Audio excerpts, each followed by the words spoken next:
Science has changed people's lives beyond recognition. Technology has made our world a much safer and more comfortable place to live. But sometimes scientists can go too far in their research. In this video, I will tell you about such cases.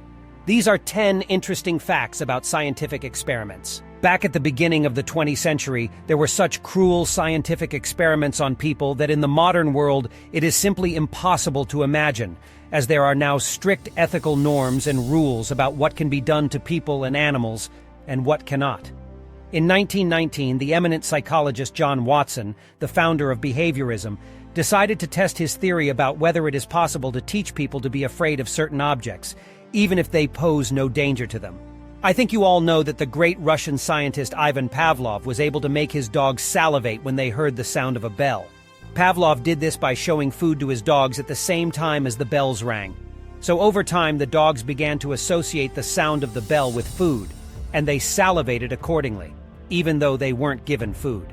So John Watson decided to prove that the same can be done with humans, but instead of salivating, to teach them to be afraid.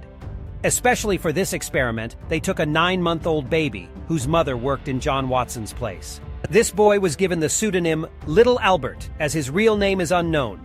At first, Albert was shown several different objects: a burning newspaper, a monkey, a dog, a fur coat, a rabbit, and a rat, which he particularly liked and began to play with. None of these objects caused little Albert any fear, but the task of the researcher was to make him start being afraid of them. So the next time Albert was given a rat to play with, the scientist, standing behind the child, hit the piece of metal with a hammer, creating a loud, unexpected sound. And he did this every time Albert was given the rat. As a result, Albert developed a fear of the rat because its appearance was accompanied by a loud metallic sound every time, and he would start crying afterwards. Albert was also shown other animals and a fur coat because they were similar to the rat in that they were furry. Whenever Albert cried when these objects approached him, as he was afraid to hear the loud metal noise again. Also, Albert was shown a Santa Claus mask with long, absorbent cotton eyebrows and a beard, and Albert got scared and cried too. Though I would have been too if I had been a man in the woods like that. In the end, John Watson concluded that people, like Pavlov's dogs, can also be taught, one way or another, to react to certain stimuli. This experiment became very important for the development of psychology, although its ethics, understandably, raises very big questions. And in the modern world, no one would definitely allow such research to be conducted. It is unknown what became of little Albert when he grew up, since his identity was not revealed. It is quite possible that this man already, as a grown man, had a terrible fear of any woolly objects and animals. Each of us should be very grateful to mice and rats. They are the ones most often used in various experiments and to test drugs before giving them to humans or larger animals. But mice are not only being experimented with to study drugs, they are also being experimented with to study their behavior. Perhaps the most unusual and famous such experiment is the so-called Universe 25, when a kind of paradise with all the conditions was created for mice to see how their population would develop and how it would end. Let me tell you right away that after 2 years, the mouse population in the mouse paradise died out, despite the ideal living conditions, and now I will tell you why this happened. That said, the researchers did the experiments for a reason, but to see if similar experiences with mice could tell us something about humans, how people would live under such conditions, and what would happen to them in the end. Could such a society also thrive or die out?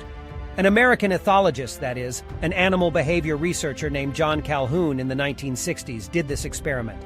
He built something like a huge house for mice, such a box on several levels with lots of little rooms where mice could live and give birth to their cubs. There was also a big open space in the middle. The mice had unlimited access to food and water. They could eat as much as they wanted. The scientist wanted to see how big the mouse population would grow, whether overpopulation would occur, and if so, how exactly the mice would behave in such a situation. Initially, Calhoun placed 4 pairs of mice in this mouse paradise, 4 boys and 4 girls.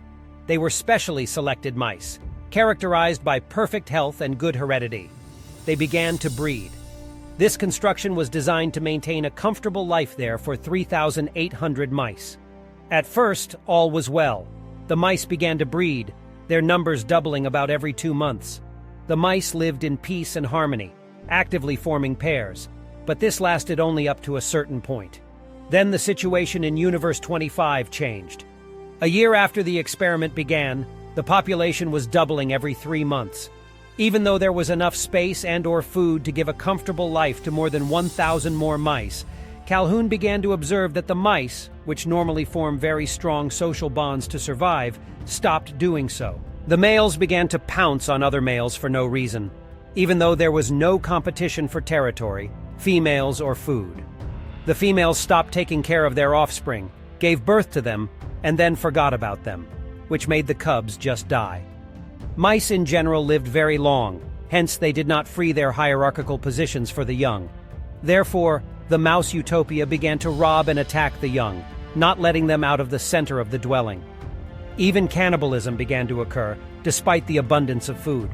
The mice killed and ate each other. A special caste of mice, which Calhoun called handsome mice, was also formed. These mice did not participate in social life in any way. They did not mate with anyone or engage in any conflict, and they only ate and slept and groomed their fur to no end. In fact, that's why Calhoun called them handsome. In the end, despite the ideal conditions, the mice stopped breeding at all, and after almost 4 years, the colony simply died out. The results of the experiment were published in scientific journals and caused a great resonance. After all, Calhoun stated that a community of humans would probably, under the same ideal conditions, also degenerate and stop reproducing. But not all sociologists agree with him, for human society is far more complex than that of mice. Write in the comments what you think about this topic. I'd be interested in reading. In the middle of the 20th century, there was a lot of research going on in the United States on various psychedelics, like LSD, which was not illegal at the time. The US was doing research and trying to figure out how to influence people's behavior with psychedelics. Can psychoactive substances be used to get people to tell what they know? And can psychedelics even be used to control their behavior? This has been investigated in various ways, including the most unethical, when LSD has been given to unsuspecting people. The US set up several brothels with prostitutes. These girls would lure clients into their rooms, have sex with them, and stealthily slip psychedelics, mostly LSD, into their drinks. There was a large mirror hanging in all the rooms, which was really only a mirror on one side and a transparent glass on the other. So behind this glass were CIA researchers who watched the whole process of the client's interaction under LSD and videotaped it all throughout the night. So they were gathering information about how LSD was affecting people who didn't understand what was happening to them. They also wanted to find out if they could get a big client, and by drugging them with psychoactive substances, they could glean secrets and influence their beliefs. Also, the video footage from the experiment was used to blackmail these men. Along with all this, the CIA also gathered information on how effective in general as CIA agents and what purposes they could be used for. So there you have it.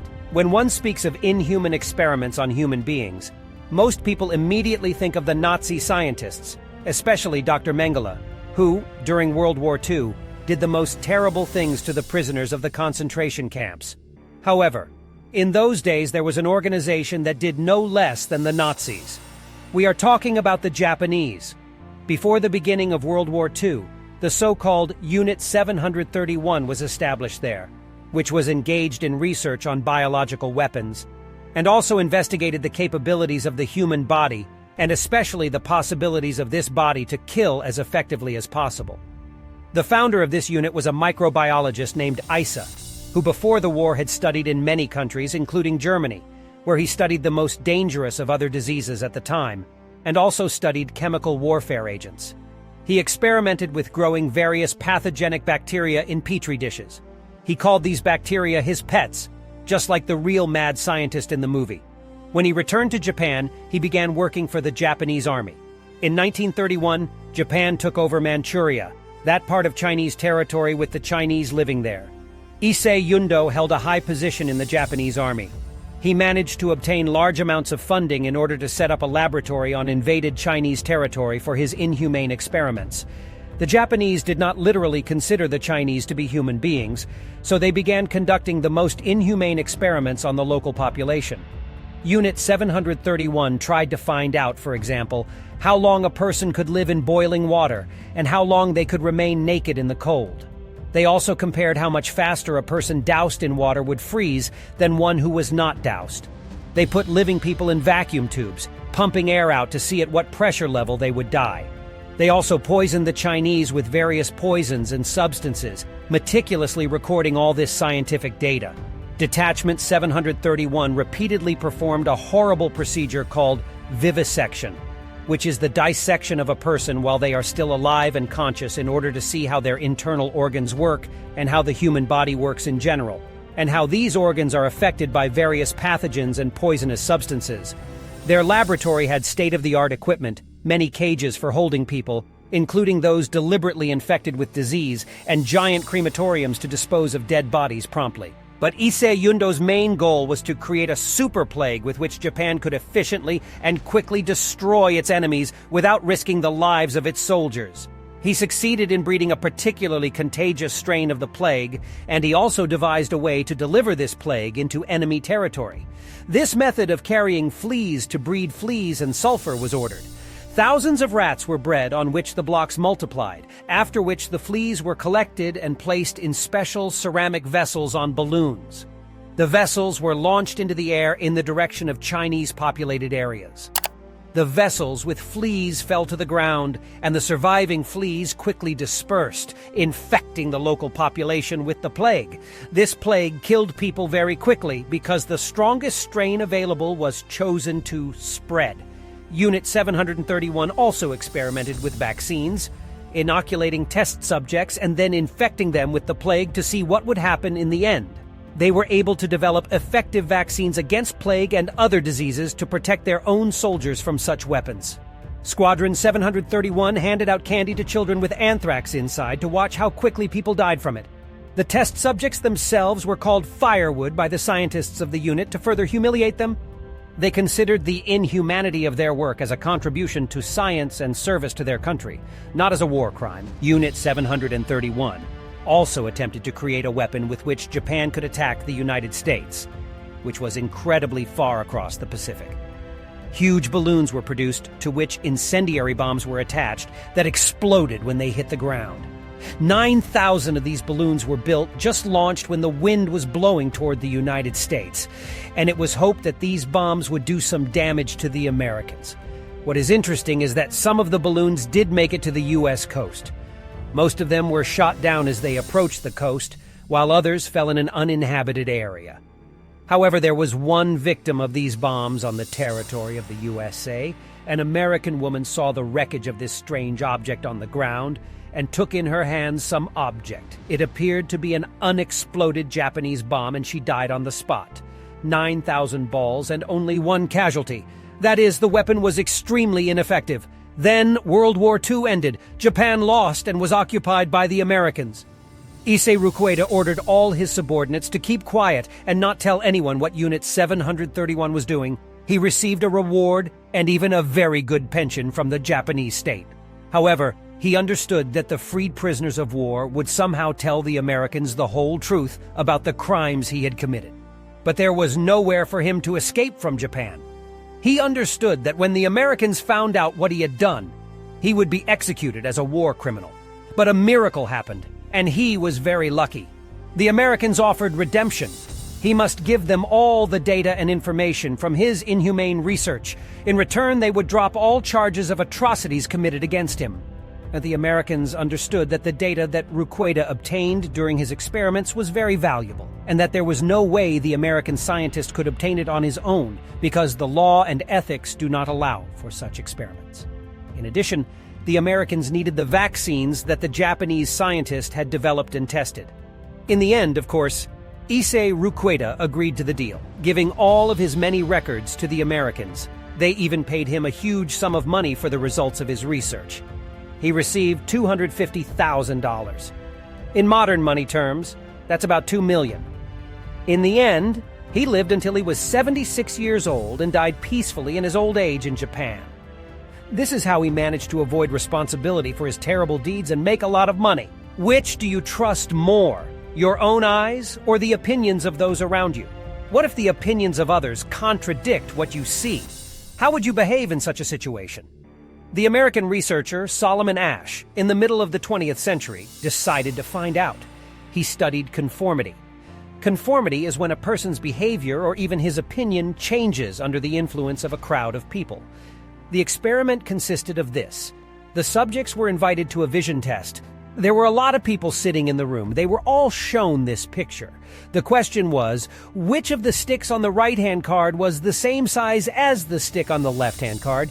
I think you can all see perfectly well that it's option C. But here's the trick.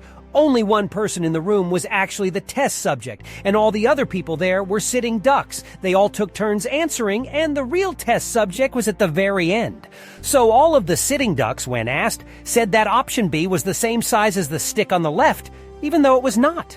The purpose of the experiment was to see how the test subject would answer when all those interviewed before him gave the same wrong answer. So the vast majority of the subjects agreed with the previous interviewees, even if it contradicted their own eyes. They, too, said that option B was correct, even though they saw with their eyes that it was option C. When the subjects were asked after the experiment why they gave this answer, they said they were afraid of being mocked by the rest of the group, so they gave the same answer as everyone else.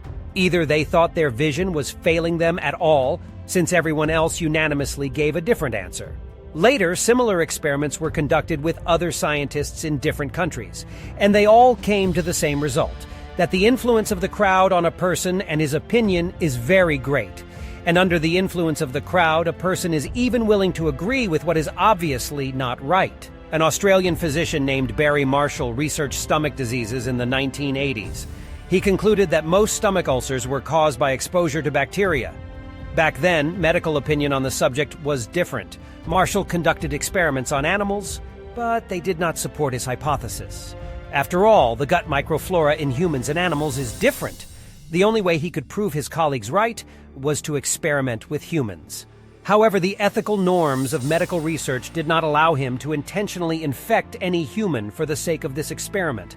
The scientist had no choice but to become that test subject himself. He took pathogenic bacteria from a sick person and allowed them to multiply in a test tube.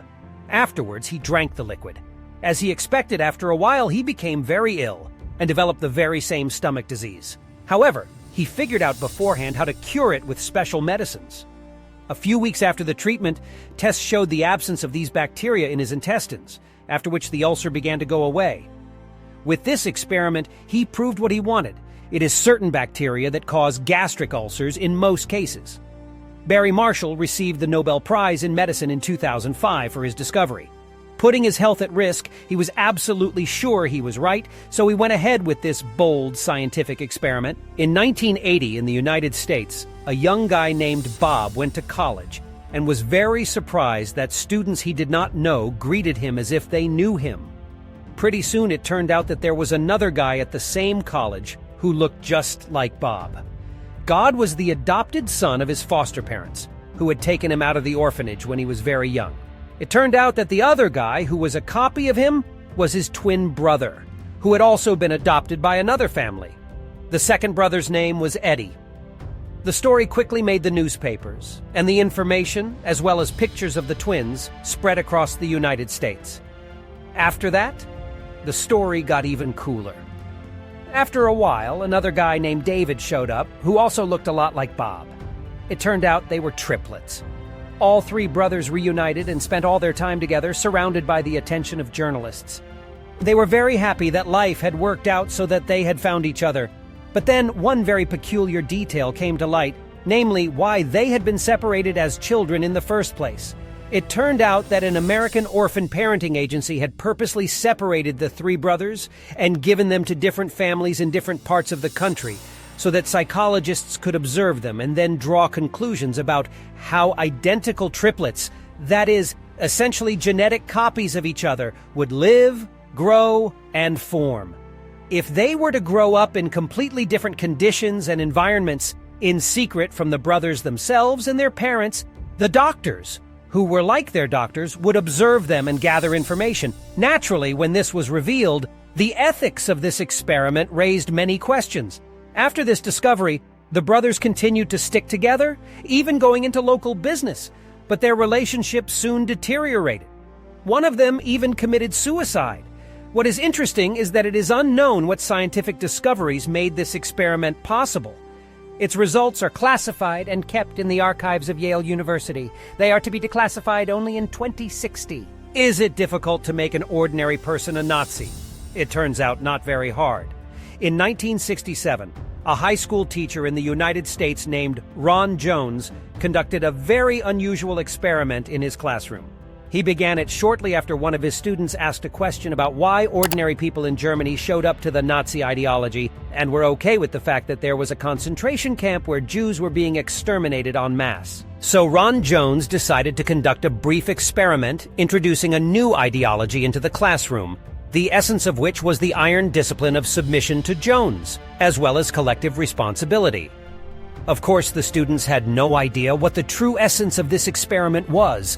On his first day, Jones told all his students to sit straight, with their hands on their desks, and to enter and leave the classroom very quietly. He said they were all now part of an international organization called Third Wave. It aims to change life in their country for the better.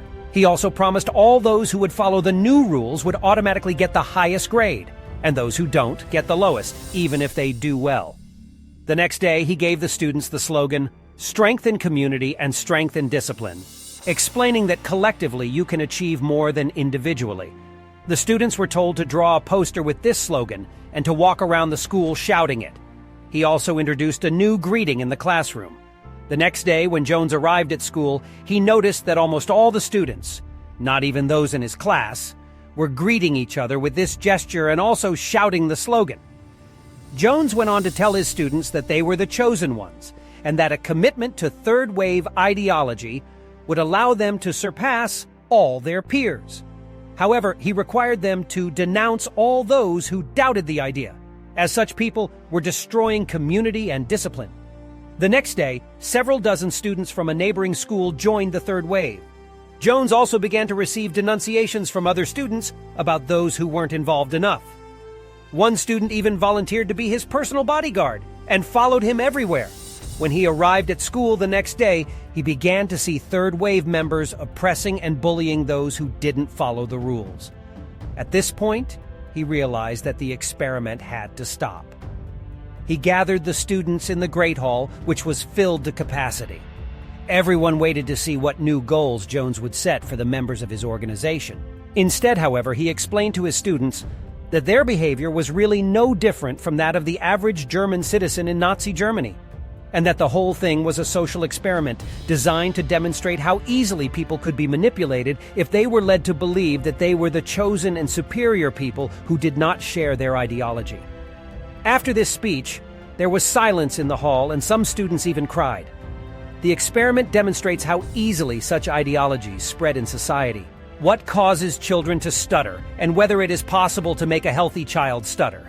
This is what scientists from the United States decided to find out in 1939, putting a very unethical experiment on young, orphaned children. The main question was whether it is possible to make a child with a normal speech stutter, to instill in him the belief that he has problems with speech, although they do not actually exist. The children were divided into two groups. In each group, half of the children stuttered and the other half of the children spoke normally. So, in the first group, the control experimenters told all of the children, stutterers, and those who spoke well that they did not have speech problems. And if they did, then there was no need to think about it.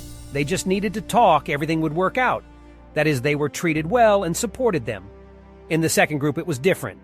The experimenters told all the children that their speech was terrible, that they stuttered a lot, and that it was better for them not to speak at all until they were sure that they could say something correctly and without stuttering. That is, the healthy children in the group were also told that they had great speech problems and were treated very rudely and shamed for their speech, even if it was normal.